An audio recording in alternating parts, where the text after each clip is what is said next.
Hey, good morning. It is Tuesday, April the 7th. I just posted the to-do list for today in the classroom stream, trying to help you remember to do all the assignments. I used to email this out to your parents and yourself, but I don't think anybody was really looking at it. So I'm going to be posting it in the Google stream for you.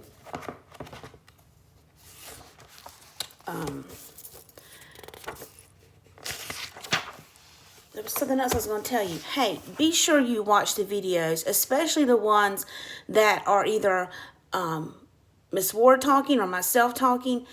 What we're trying to do in those videos is to tell you and to teach you what's going to be on the lesson. So if you don't watch that, you're not going to do very well on the lesson. And at this point, we are using everything for grades just because we're having to grade it anyway. Not saying that every single grade's going to stay in the grade book. Most people in our class are rocking it. I mean, every day they're banging it out, getting it done, and you figure this thing out. Some of you, especially on the math task cards, I'm like, what are you doing? Most of it is a review. If you have questions, just text me. If there's one on there that slipped that I haven't taught you how to do it yet. Yesterday it was dividing. Should have been all 100s, okay? You don't need to guess. Math is not a game of guessing, okay?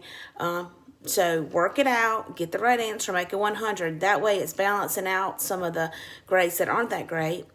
Wanted to tell you that no red ink, you probably can notice that this week is a little bit different than it has been because what we did, the areas that were kind of weak for us, we went back and we're doing lessons like this week is just capitalization.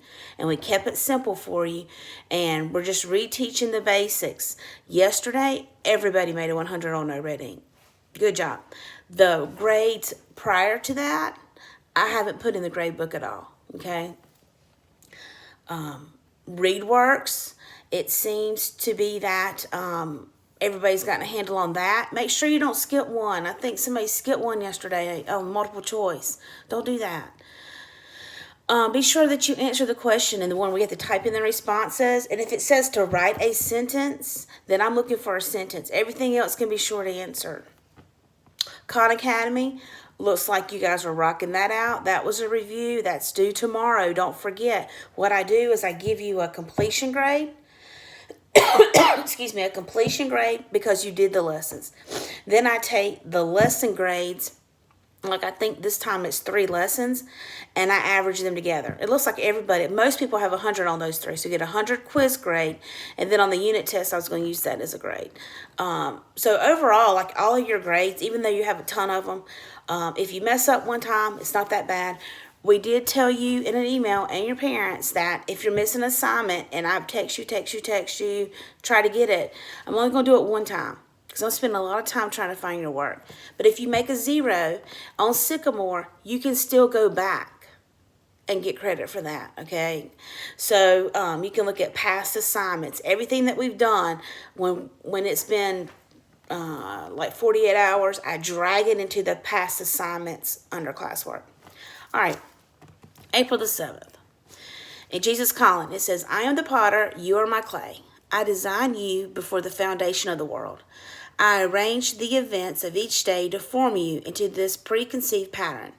My everlasting love is at work in every event of your life. On some days, your will and mine will flow smoothly together. You tend to feel in control of your life when our wills are in harmony. On other days, you feel as if you're swimming upstream against the current of my purpose. When that happens, stop and seek my face. The opposition you feel may be from me, or it may be from the evil one. Talk with me about what you're experiencing.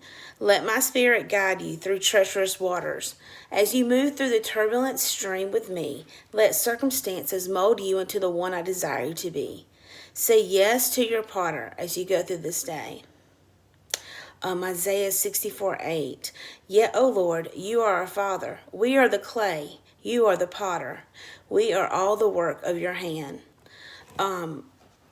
A lot of people, including myself, I've seen trying to use this time period that God's given us, this be still time where we can't go and do like we've been. We've been very, very busy trying to use this time to redefine ourselves, to get back to God, to remember what's important in life, to remember why He's created us, and to spend time with Him. I think that's why we're given this time. I encourage you today to spend time with God, pray to Him. Somebody posted a good Bible verse today. Find us something good, and they're all good, but something that maybe is speaking to your heart. I love that, because lots of times if you find it, it's exactly what I need to hear too. So God talks to us. When we go to His Word, He talks to us. He tells us what He wants us to know. Continue to pray for each other. And I'll see you at Zoom at 11. If I haven't seen your face at Zoom at 11, you need to show up, okay? And you don't have to stay long. If you don't have any questions, you guys are turning into a well-oiled machine. You're kind of getting the hang of this. Lots of times there aren't too many questions, and if people have questions, they do text me or FaceTime me, privately. But we'd love to see your face if we haven't seen it. I love you. I miss you. Bye.